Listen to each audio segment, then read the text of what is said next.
आत्मा को उठाने के लिए, अपने मनोबल को उठाने के लिए, अपनी शक्तियों को जागृत करने के लिए कथा में आना चाहिए।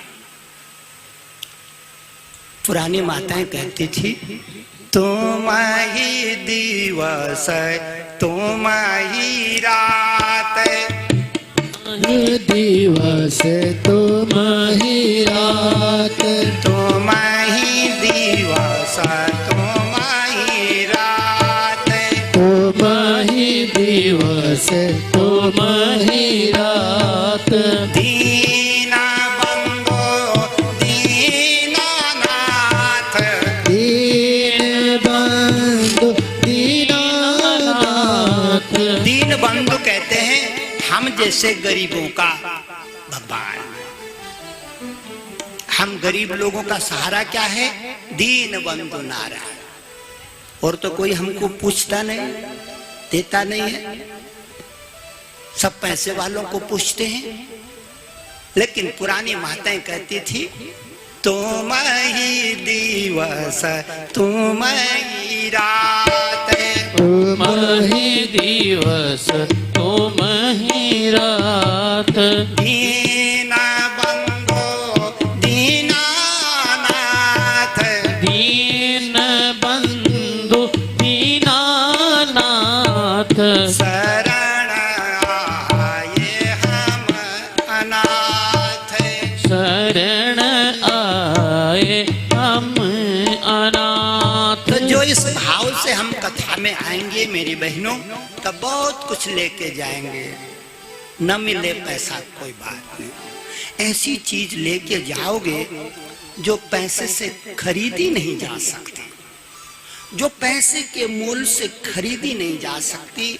ऐसा हमारी बच्चियों को ध्यान मिलेगा, ज्ञान मिलेगा, प्रेम मिलेगा, आशीर्वाद मिलेगा, उनके काम आएगा। पैसा तो खर्च हो जाएगा, फूक जाएगा, लेकिन ये जो यहाँ मिलेगा वो कुछ काम आएगा जब तक ये मनुष्य का शरीर रहेगा। अब हम आगे बढ़ते हैं। एक बार की बात है, ध्यान से सुनो। अब जो कथा हो रही है तीसरे दिन, ये कथा अगर आपने समझ ली तो आपकी जिंदगानी में चमत्कार होएगा। एक बार क्या हुआ, एक राजा बैठा था सोने के सिंहासन पर। सिंहासन कैसा था? सोने का। क्या हुआ? गड़बड़ हो रहा? सिंहासन कैसा था? सोने का। एक राजा विराजमान है सोने के स्वर्ण सिंहासन पर। सोने के सिंहासन पर बैठा है और सोने का मुकुट लगा हुआ है, सोने का कंठा गले में पड़ा हुआ है। दो भाई दाहिनी तरफ और दो भाई बाईं तरफ सफेद चंवर डुला रहे हैं। चंवर क्यों डुलाते हैं? जब दूल्हा जाता है ना घोड़ी में चढ़ के, तो हमारी माताएं यूं यूं यूं करती हैं। चंवर डुलाने का मतलब जानते हो? चंवर डुलाने का मतलब है चिरंजीव भव, लंबी उम्र हो। क्या हो? उम्र लंबी। इसीलिए हमारी बहनें दूल्हे के ऊपर ऐसे ऐसे करती है चंवर से। भाई चंवर डुला रहे हैं और कह रहे हैं हमारा नाज है, हमारा सरताज है, हमारा बड़ा भाई है, हमारा धर्म का राज है। कौन था ये? इसका नाम है भागवत में धर्म का राजा धर्मराज युधिष्ठिरी। 5 पांडवों के बड़े भाई का नाम है धर्मराज। ये सोने के सिंहासन पर बैठा है। अर्जुन भीम नकुल सहदेव चंवर डुला रहे हैं और खुशी मना रहे हैं। हमारा भाई राजा है। जो अपने बड़े भाई को आदर देते हैं ना, उनको बहुत कुछ मिलता है, और जो अपने बड़े भाई को दुत्कारते हैं उनको कुछ नहीं मिला करता। बड़े भाई बाप के समान होता है, इसलिए लोग बाप इज्जत करते हैं। चमर डुला रहे थे। धर्म का राजा धर्मराज युधिष्ठिरी सोने के सिंहासन पर बैठा है, और लोगों ने क्या देखा, रो रहा है, आंसू बह रहे हैं गालों पर, टपक टपक। भीमसेन ने अपनी गदा उठा ली। भीमसेन कहता, भ्राता श्री ये बताओ आप क्यों रो रहे हैं?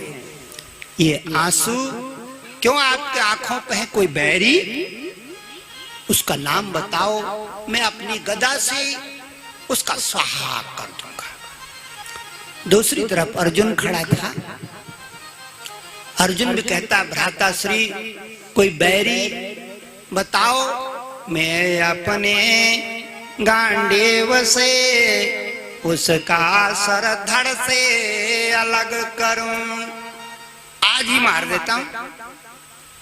कोई बैरी तो जरूर है। नकुल सहदेव ने भी हाथ जोड़ दिए।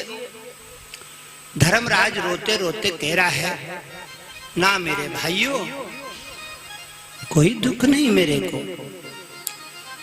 ये जो तुम आंसू देख रहे हो ना, आंसू ये दुख के नहीं है, ये सुख के आंसू है।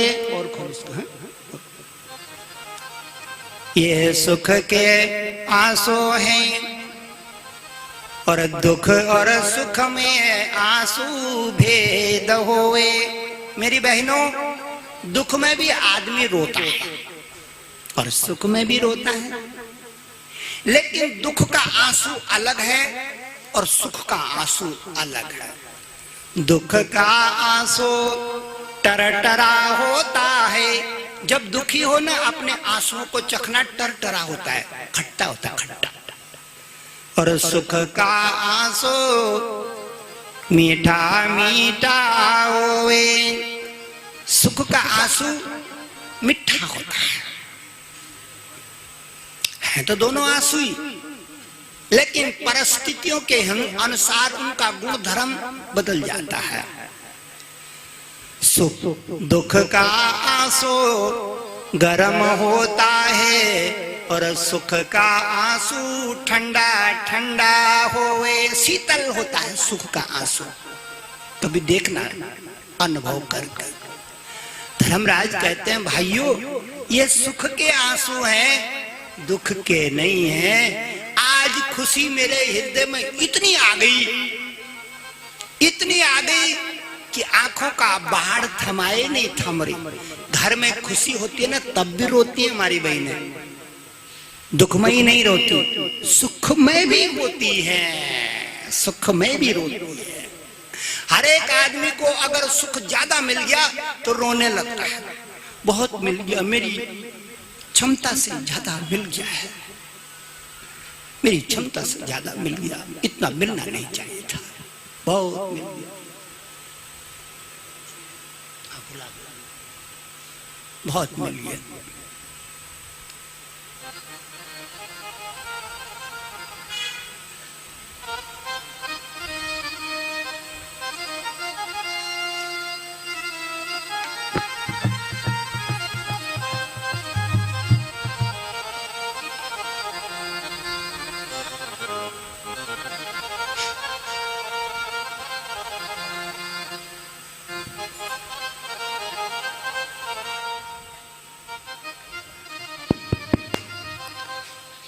हमारे परम पूजनीय आदरणीय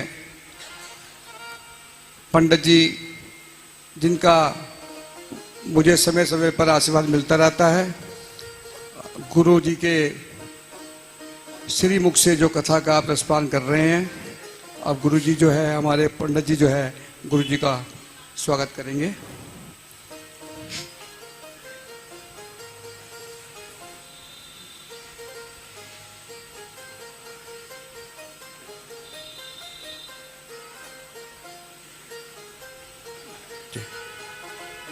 दो शब्द हमारे परम पूजनीय पंडित जी हमारे गुरु जी हैं, ये बोलेंगे।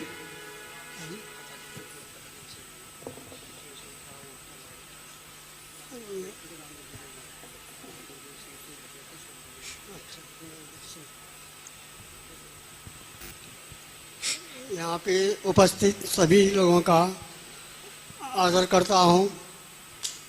हमारे गुरु जी श्री श्री भगवती सौंदर्य जी महाराज जी भागवत कथा के मर्मज्ञ